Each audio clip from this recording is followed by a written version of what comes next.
it is not easy to get into any tier, and we'll get into that again. So national SAG-AFTRA, probably. Non-compete, probably. If you do a national F-150 spot, you sure as heck can't do a Chevy spot. But you know what? Let's cross that bridge when we get to it. La Pizarra, The Slate, exploring creative minds in the entertainment industry. Here's your host, Nikki Mondellini.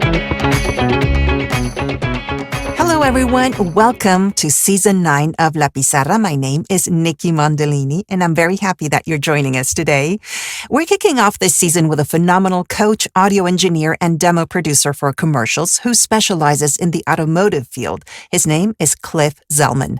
Car commercials are a very special niche in the publicity world, and if you've ever wondered how you can be the voice of an automotive brand at a local, regional, or national scale, this is the episode for you. Cliff is an established producer, director, audio engineer, editor, and director of talent development for ACM in their automotive division. He's been in the production industry for about 40 years, so he's produced, directed, and edited all types of projects, as you can imagine. He's also a musician, so we'll be talking about that aspect of his creative work, which has been a big part of his success in audio production. But before we go on with the interview, I'd like to ask a small favor. Please give us a 5-star rating on Apple Podcast if that's where you're listening to us now, and that will help others find this podcast. But if you're watching this on YouTube, don't forget to like and subscribe and hit that little bell so that you get notified every time a new episode is published. And now, the moment you've all been waiting for. Here is Cliff Zellman. Hey, Cliff, welcome to La Pizarra. Nikki, thank you so much. I really appreciate being here, and I'm really excited to do this. Well, I'm excited too because a lot of people have asked me about automotive commercials, and I said, okay, well, the best guy that I can have on the podcast is Cliff, because not only do you know everything there is to know about automotive commercials, you know a lot about everything audio, of course. I really enjoyed the X session that I went when you gave it at One Voice in 2021. You opened my eyes as to what it is really to be the voice of an automotive brand, and at the 3 levels, right? So before we get into all of that and the awesome audio or demo production that you do, I'd like to talk about your beginning, because you actually started as a musician, right? And that. Oh my! Well, how far back? I'll tell you. We'll just do like the little highlight points. Okay. Okay. For me, it really started off with being well aware of music. My father was a classical pianist and a jazz pianist, and when I was an infant, so I was told, he slid me under the grand piano in my bassinet and would play for me. Wow! And I loved it. I would imagine I'm looking up at the soundboard and hearing all this great, improv jazz stuff. Fell in love with that. When he put me to sleep at night when I was a baby, he would put me to sleep with a metronome. So for like a year, I could you tell me the beats per minute and I can pretty much tell you exactly what it is. Oh my goodness. That's amazing. I was walking home from school. I was maybe in 5th grade, and it was trash night, and all of the trash day, all the trash cans were pushed out into the alley, and I see this guitar sticking out of a garbage can. 5th grade, right? I mean, this is a find. So I pull it out, and the back is all destroyed, like it was a victim of some domestic dispute, and so I grabbed the guitar, got on my bike, carried it, took it home, threw it in the garage, drove over to Baxter Northrop Music and bought a set of guitar strings from my allowance. Came home, put glue all over the back, cardboard, and tried to reinforce it and let it dry for an extra 5 minutes, so I was sure it would, really glue down and be nice and strong. And then I put the strings on, and 5 minutes later, the whole thing blew up because of the tension of the strings. There's a lot of tension. Yeah. My parents felt bad for me. They took me to Fedco. If anybody listening to this grew up in the San Fernando Valley in the 60s, 70s, and maybe the 80s, I don't know. Fedco was a gigantic store that had everything. And my parents bought me like a $70 electric guitar. Wow. Got a band together at like 10. The drummer played Suitcases. And do you remember the old hangers, the wire hangers that had the rolled cardboard down at the bottom, and you could kind of pop it out and have these, those were his drumsticks. Oh my goodness. we were playing monkey songs, and we were kind of playing, but we were singing. Yeah.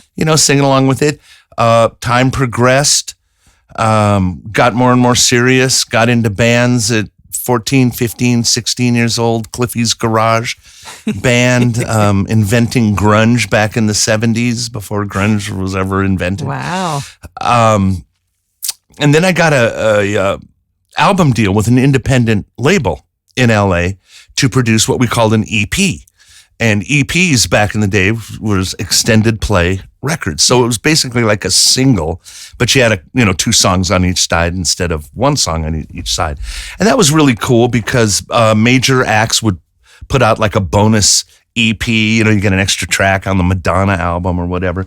But EPs were also great for demos. Mm-hmm. Instead of just giving somebody a cassette, you would press an EP, and you can put art on it and do all that stuff. So we were pressing our first EP, pretty terrible stuff. I remember the lyrics were like, "We've got the power, this is the hour," stuff that 15-year-olds write, 17-year-old. So halfway through the sessions, the main engineer, it was a cheap studio. I think it was like $50 an hour. Imagine a recording studio and an engineer for $50 an hour. I think we're talking, 1975, So he goes across the street to get a Pepsi, has a heart attack. He's okay. Ambulances come. We go back in the lounge where the band's like, what are we going to do now? Cliff, could you engineer this? Well, I knew how to plug in guitar stuff, Most of the tracks were recorded already. I was watching him. I was sitting next to him as he was doing it. So I ended up finishing the album, and it was awful, but it was great at the same time, because it was our first endeavor, and we were doing Your it. beginning into the world of audio engineering as well. Yeah, man. We pressed a record. We went down to the pressing plant, gave them, we watched the whole thing. They're carbon while they're looking. Great education. Probably cost us $600. For the whole thing. But it really got my spark for audio engineering. And I've always wanted to engineer. I mean, ever since I saw, I had a cousin a couple of years older than me that worked at Capitol Records. And every family party, she would bring records with the cutout corner to all the kids. And I would stare at the album covers. I'd see those old Stratocasters and all these old guitars. And, they weren't old then. But, I just fell in love with that stuff. And enrolled in, thank you, Grandma, who left me a little bit in the Zellman Trust Fund, paid for audio engineering school. I went 3 years, but concurrently on my 3rd year, I got a job with a studio. Mm-hmm. And actually a couple of years before that, I was working with the studio, but I was the receptionist and cleaning and emptying ashtrays and cleaning toilets and stuff and vacuuming, which is very, very important. You learn how to work in that world. Whenever I stacked the refrigerator with the soft drinks, they were always lined up perfect. Cokes here, Pepsi's here, Sprite here, beer here, everything was lined up. Eventually graduated where I could actually go into the studio and wrap cables. But that was a very low level job at the studio. But it was a huge studio, and during the day was like Hall & Oates.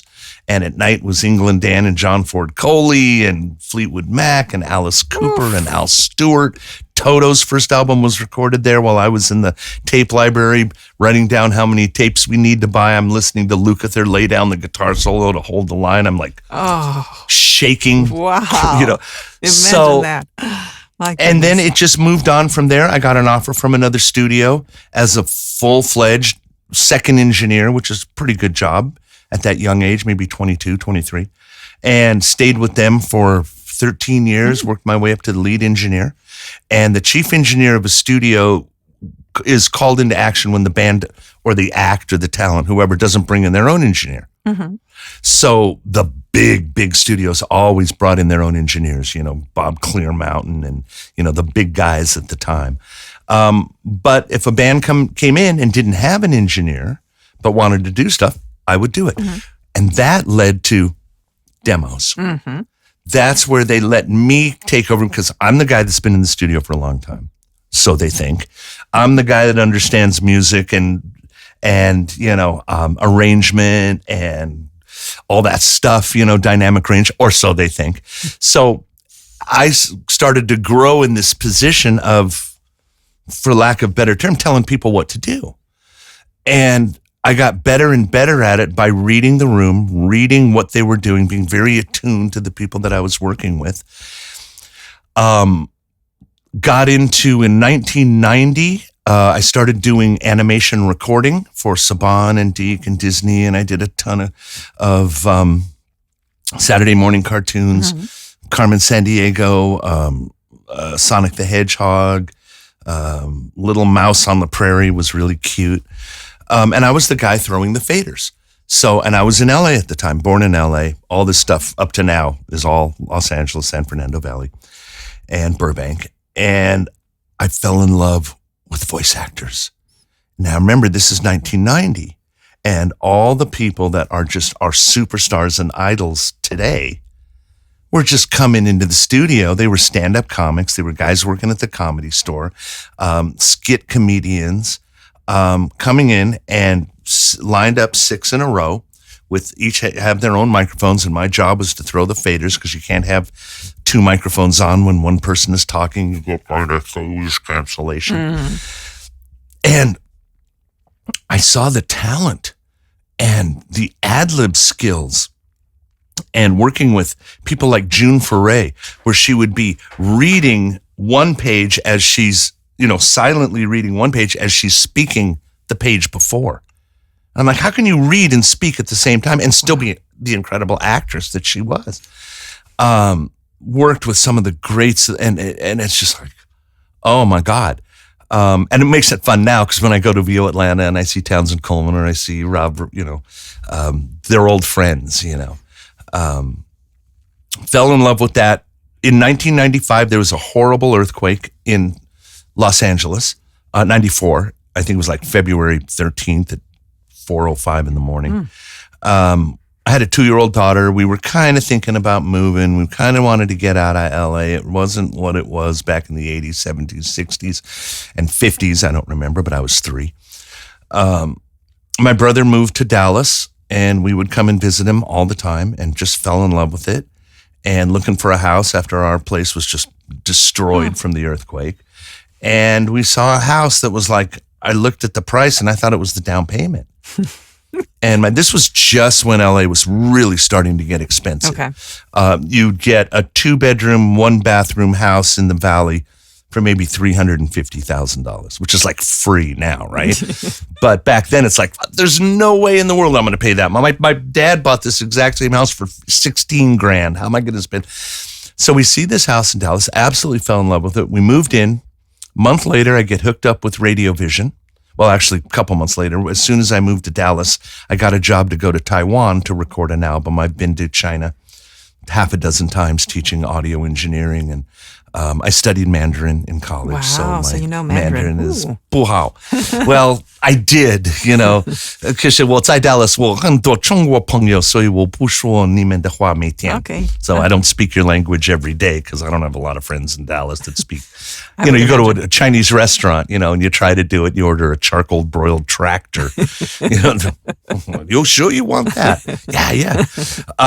Loved it though. Loved studying. Why Taiwan? Why did I bring that up? I don't. Oh, because we moved to Dallas, a brand new town, 2-year-old baby, and then I leave for a month. So my wife is not real happy about it. I gave her $10,000. I said, go have fun. I'll see you in a month. And ended up doing that 6 times. Loved to travel, especially work. I love work travel. And when I came back, hooked up with a company called RadioVision. And RadioVision was a brand new company, and they were really focusing on what they wanted to do. They just didn't want to be a production company. Initially, they thought, maybe we can do videos and country videos. I said, when I was in the meetings, I said, okay, that's a great idea. We'll do 3 a year and nobody will watch them. Videos are dying. Well, how about automotive? They're talking about automotive. They had automotive background, but it was focused on local automotive. So one owner dealerships. So for the last 25 years, I was the partial creative director because there really was no creative director. I kind of made sure everything worked out nice. Audio, send out scripts, direct the voice talent. They send it to me, cut it, edit it, throw it to video. They do the visuals, give it back to me. I put the sound effects on. I've probably done maybe 25,000 local spots. In 2019, I said 25 years is enough. I love you guys. I wouldn't change 1 minute of my 25 years with RadioVision, but I don't want to work this hard anymore. So everybody that was coming to me to talk about demos, talking about coaching, talking about production, individual clients outside of RadioVision that just wanted me to come and do their production, started to raise higher than my interest in RadioVision. Now, I know that sounds bad because I'm still extremely interested in RadioVision, but I was like, I don't want to not take that because I have to do this. I have to do that. Well, I ended up working more than when I left RadioVision, but the difference is I'm working with who I want, when I want. I'm making my own schedule. Mm-hmm. Still very, very much focused on automotive. Mm-hmm. Although I love doing commercial demos and video game demos. So video games are actually probably right now my favorite because I get to write some little random scene that lasts for 9.5 seconds that doesn't have to be anything but just a cool scene. Great fun and sound design and everything that goes with that. So on that note, let's talk about automotive and let's talk about the 3 tiers of automotive because I think that's something that a lot of people are going to come here to hear about. For sure. To get into automotive, and I've said this 1,000 times, and if anybody's seen me before, I apologize, but it's worth driving home. Done right, local automotive can be the holy grail of voiceover. You've got 10 to 12 automotive manufacturers putting out cars. You've got 4, 5, 6 different models for each manufacturer. Each vehicle needs an ad, and each ad is only good for 2 weeks. Incentives change, prices change. What are the incentives? Not $500 off like a lot of people think. An incentive in automotive, in general, is anything that makes you feel better about yourself or buying the car. Mm-hmm. I got to have 24-channel Bose stereo. I got to have 19-inch wheels. I got to have flames on the side. It's going to make me feel like the guy I want to be or the gal I want to be. So that's the incentive. Those change. Free bedliner, so on and so on. And then there's terms. Terms change all the time. Terms are how much and how long.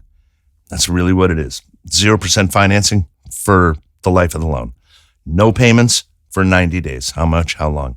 $399 a month for 72 months. So when all that stuff changes, the spots have to change because it's really bad if a local dealership puts out an ad that's expired. Now you say to yourself, well, why doesn't the dealership just keep the ad going? Because those incentives and those dealerships in general, I'm going to say that a lot because it's a crazy industry, but in general, those incentives come from the manufacturers. So the manufacturer, Ford, Chevy, Infiniti, they're the ones that will give you 0% financing if financed through Infiniti Motor Acceptance Corporation. Or they'll give you no payments for 90 days if financed through some restrictions apply, see store for details, tier 1 credit, blah, blah, blah, all this stuff. So when those incentives and terms expire, you can't get them. However, you can always get something else. There's always something, So if my production company, which also runs the traffic, which means we buy the time for the media, for on-air, billboard, print, TV, if we run an ad accidentally, we can be fined. A lot of money per airing, per station.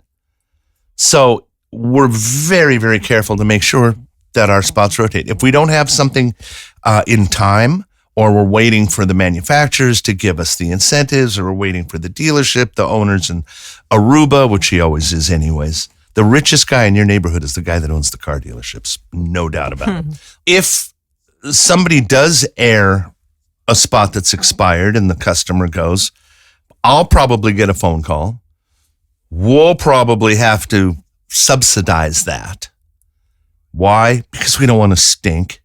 Don't sue me. All right, you know what? We'll run it through our own finance and we'll give you whatever, the offer was. Reluctantly, and yeah, I'm going to get chewed out. So that all boils back to why it's the Holy Grail. You get 10, 15 spots, however many, you got to redo them again. Is it easy to get into automotive? Local automotive? Absolutely not. Oh, let's go back and talk about the three tiers. Yeah, exactly. The three tiers, because people don't know and also how you get into each of those tiers, because I guess national, me also being the voice of a car dealership, or actually a brand, nationally, I know that is through agents, right? And yes. Well, yes and no. But let's go back. Yeah. There's three tiers of automotive: national, regional, and local. National plays all over the country. It's the national event that's going on with Toyota or Honda, Sign and Drive, whatever. Plays all over the country. Beautiful. They buy millions of dollars, make the spot. The voiceover talent often is a celebrity. Sometimes it'll be Kiefer Sutherland, sometimes it'll be Dennis Leary, whatever. But a good portion are just top tier voice talent. Where do these spots come from? In general, there I am again, they're going to come from a higher end talent agency. Mm-hmm. Something along the lines of ACM or along the lines of, DPN, name them, the ones we all want to be signed to. Or it could very easily come from a director that you worked with 3 months ago. But that director that you worked with 3 months ago, where'd you get that job? Okay. So it is not easy to get into any tier, and we'll get into that again. So national, SAG-AFTRA, probably. Non-compete, probably. If you do a national F-150 spot, you sure as heck can't do a Chevy spot. Correct. But you know what? Let's cross that bridge when we get to it. Mm-hmm. From my mouth to God's ears, Chevy and Ford are both arguing to get me on their spots, mm-hmm. right? So consider, is the compensation for 1, 2, 3 spots a year equal to, working all over the country? Now, when you do national, you're really kind of waiting for your phone to ring, or you're waiting for that audition to come in, which is fine. A lot of people have great careers waiting for that audition to come in. National, big deal. Lawyers, accountants, signatures, papers, mm-hmm. airplanes, hotels, managers, all that stuff. If you're into that world, great. Wonderful. It's the best. Nothing wrong with it. Regional, I'm going to skip over. We're going to go to local, and I'll come back to regional in a second. A local automotive advertisement is usually a one-owner dealership. Now, he could have 4 or 5 different dealerships, but it's one owner. And this one owner is usually the name of a group, like World Class Automotive Group, but it's owned by Ray Huffines or Randall Reed or Clay Cooley or something. So they can play by their own rules if they want. And I say if they want, if they're not looking for money from the manufacturer to help them pay for their advertising. Mm-hmm. That's called co-op. So every car on a dealership's lot, they buy. It's not like Chevy pulls up and says, hey man, here's 500 Chevys. Good luck. Call us when no, these guys, they buy them. They own those cars. So Clay Cooley calls up Honda and says, hey man, I just spent $185 million on inventory. You're going to help me sell it? And they say, sure. Will you do it our way? And we say, sure. Their way is the font, the logo, the placement of the logo, the incentives, mm-hmm. the terms, and any necessary disclaimer if it's a radio spot, or print disclaimer if it's a TV spot. We'll write the script according to their specifications. We'll send it back to them, and we'll get a stamp on it that says appliance approved. When the production company gets the compliance approved, we're in the clear, baby. We're good. All we got to do is make sure that we don't say, 38,497 when we're supposed to say 38,744, mm-hmm. And we're fine. The amount of responsibility for a voiceover talent doing national or doing local spots is 0. All you got to do is a great read, make sure you say everything right, and your audio sounds good. Mm-hmm. have to write anything. You don't have to edit anything. If it comes over 34, 35 seconds for a 30-second spot, you read it the best you can. You send them an email, said, I couldn't get this under 30. I suggest you guys edit something. Oh, no, that's bad form. No, it's not. We're used to it. Our writers go crazy. I got a 30-second spot. It times out to 47 seconds. Whew. This ain't going to work. If I have to time compress this thing 25%, we're going to be wasting the client's money. She's not going to be understand what they're saying. For sure, yeah. Chipmunk voice, almost. Yeah, I mean, it really gets fast. Time compression doesn't raise it. It just squishes it to where it's not really understandable. Yeah. You can do 15%, 0 to 0.85 compression ratio, and you're okay. It's going to be fast, but it still works. Anything more than that sounds very unnatural. Yeah. So we can do time compression by cutting each line and layering them, getting them on top of each other, and then time compressing, which is why car spots they talk so fast. Mm-hmm. They got to get 4 cars in there. They don't have a lot of money. They want to pay you well. So they get 4 cars plus disclaimers, and depending on where you are, if you're in California, good Lord, that disclaimer could be half the spot. Oof. If you're in Texas, it's see store for details. Yeah. You're an adult, read the fine print. Buy it or not, you're on your own. Yeah. So local, you are marketing yourself 100%. Nobody's going to help you. There's not enough money in it to get other people involved. There's plenty of money in it for you. But you start bringing in management fees, agent fees, another engineer to edit your spots, an accountant to keep track. You do everything yourself with Excel, a map on the wall. Maybe we can do a follow-up and we can talk about all that stuff, how to track your emails, creating a website that's automotive specific, because guys that are looking for automotive don't know what explainer videos, e-learning, and audiobooks are. And they're listening to it and I don't know what he's talking about. United Healthcare, I want to hear car spots. Mm-hmm. So you do something, and it's easy, /automotive, throw your stuff up there. You don't have to write a lot. We don't want to read a lot. And you're marketing yourself to agencies, to production companies, not talent agents and not managers, but to actual production companies that have editors and video editors and writers and all that stuff. The way you get on a roster with a talent agency is the same way you get on a roster with one of these ad agencies. You submit, they like you, you build a relationship. Mm-hmm. I always recommend for people not to start building relationships until you got something to show. Yeah, for sure. Because people in automotive, especially in tier 3 automotive, they're sergeants. They're not real creative, flowery, huggy people. You will make your mortgage this morning. You will go out and sell 40 cars, drinking coffee and eating donuts. And then they run through the paper like a football game and they go out and they try to sell cars. They're great at motivating their sales team. Mm-hmm. But they don't know how to write an ad. So I'll call them up and I'll say, hey, Memorial Day's coming up in next month. What do you want to do? I always get the same thing. What did we do last year? Okay, pull up last year's spot. Well, now it's 37, instead of 32, and now it's free this instead of that. And change it out. And what does that mean? That means you get to go in and do a drop in. You're on your own. It is not easy, but Nikki, I challenge you to give me any genre of voiceover that's easy to get into at this point. Mm-hmm. I mean, it's getting harder and harder and harder. Yeah. One of the reasons automotive, I feel, is doable is that a lot of people are afraid of it. A lot of voice talent don't know what it is. And they think it's Sunday, be there. Mm-hmm. Which, there's still some of that around. But since COVID and since all the craziness that's going on in the world for at least the last 2.5 years, we're calming down a little bit. Mm-hmm. And, women, man, watch TV. Women are 50% of the national spots. And that didn't used to happen. It was mostly guys doing all car commercials.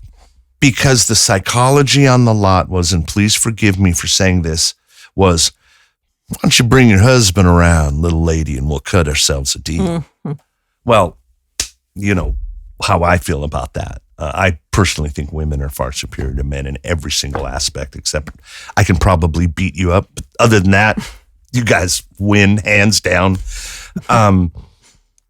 So women are buying cars. Mm-hmm. And of the 8 automotive manufacturers biggest in the United States, all 8 of them are women creative directors, which is interesting. Yeah. Because, women ask me, do women actually do car spots? I say, not only do they do them, but you're reading for women creative directors. Now, that's on the national scene. Yeah. But it trickles down. You get a local dealer, in local Infiniti dealership or Cadillac dealership or Jaguar dealership. They don't want to sound like Friday, Sunday. Exactly. A beautiful place to lease or buy a beautiful car. Casa de Cadillac. That's what they... Yeah. So, we emulate that sound as well. Now, what is it about automotive that separates it from anything else? Nothing. It's just you're talking about 4 tires and a steering wheel. Yet you're still a dad. You're still the old guy. You're still grandpa, thrilled that the first day your granddaughter drove was in a Volvo. You're the student that just got out of college. I'm really smart, but I'm really broke. Go buy a Kia. We need to, our family needs to be bigger. Now, I'm a soccer mom type delivery is dying out, and I'm grateful because I don't like that. I call them, hi, honey, I'm home spots.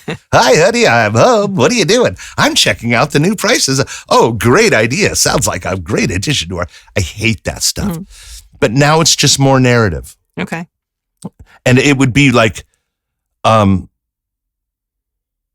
looking for 17 drink holders to satisfy the soccer team. Instead of, I'm a mom and I'm so glad I have, so we're kind of talking and it's more narrative. Of course, there's the screamers and there always will be because a lot of those dealerships are very superstitious and they think it worked in the past is that they don't want to take too many chances. Got it. Mm-hmm. So I can kind of wean them away a little bit during my direction. And if I just do a little bit at a time before you know it, they're talking to me like a friend. Another thing about the big difference between national automotive and local automotive is national automotive, when you're reading, it's extremely vehicle centric. You're talking about the car. Mm-hmm. National automotive, all the great things this car can do for you. When you're talking about local, you're talking about the dealership. Uh-huh. And you can buy, I've done ads where you can buy a Toyota Camry anywhere you want. It's a great car. But the difference is customer service. Mm-hmm. So, that's a card we play. We have more. We have better. We have nicer. Yeah. At Sewell Infiniti, you'll find people that you can relate to. You'll also find cars that you'll also, you get the idea. Yeah. Kind of thing. Yeah, because they compete between themselves, local dealerships. You go to one place and you can tell them, hey, you know what? I found this $2,000 cheaper in that other dealership, So now you get them fighting. You know what they'll say to you? Bring us your purchase order. You can't just walk in and say, hey, Cliffy Chevrolet, they're only asking 38. You're asking 42. They'll say, you know what? Bring us the purchase order. Because you can do that. You go to a dealership, say, I want this car. How much, blah, blah, blah. Give me a printout. I'm going to go compare. They say, go ahead. And they'll do it for you.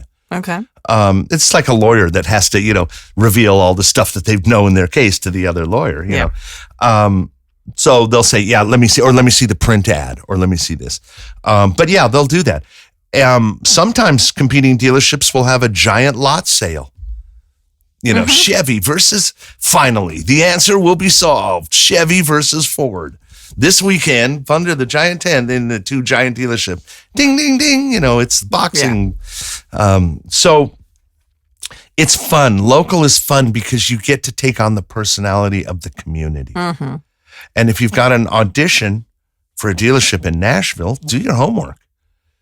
Go listen to Nashville local news. Find out how people talk. You don't have to have the accent necessarily, but just the demeanor.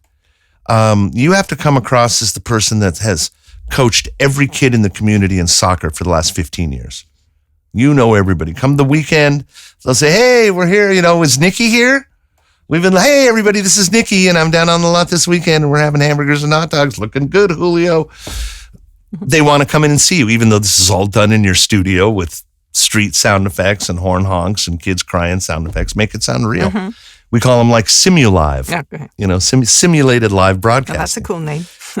And dealerships love it because it can make it sound like there's something always going on at their dealership.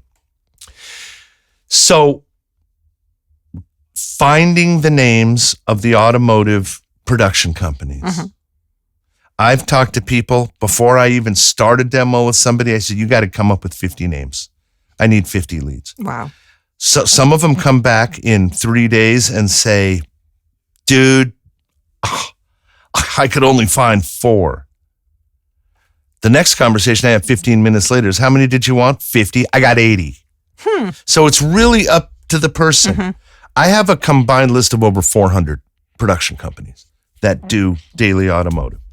But before anybody that I work with, I give that list to, they got to give me 50. I got to make sure that this is going to work for you. That's really the most important thing for me with the demo. Yeah. If I work on a demo and write and do all this stuff and work for 2 weeks, 10 hours a day on it, I don't want it sitting on your desktop. I want you working it.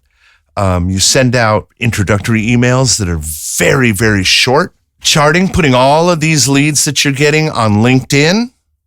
Go to the magnifying glass, type in automotive advertising, automotive television, automotive media, television automotive, television auto, any combination of words. Combination of those 2 words. See who's posting, but more important, see who's answering. Because with one post, you can have 10 or 15 different replies. Thank you so much for listening. We've reached the end of part 1 of this interview. Don't forget to join us next week for the conclusion and part 2 of this episode. In the meantime, if you found anything of value and you think of someone who might benefit from this information, go ahead and share it with them. And don't forget to like and subscribe so you never have to miss an episode.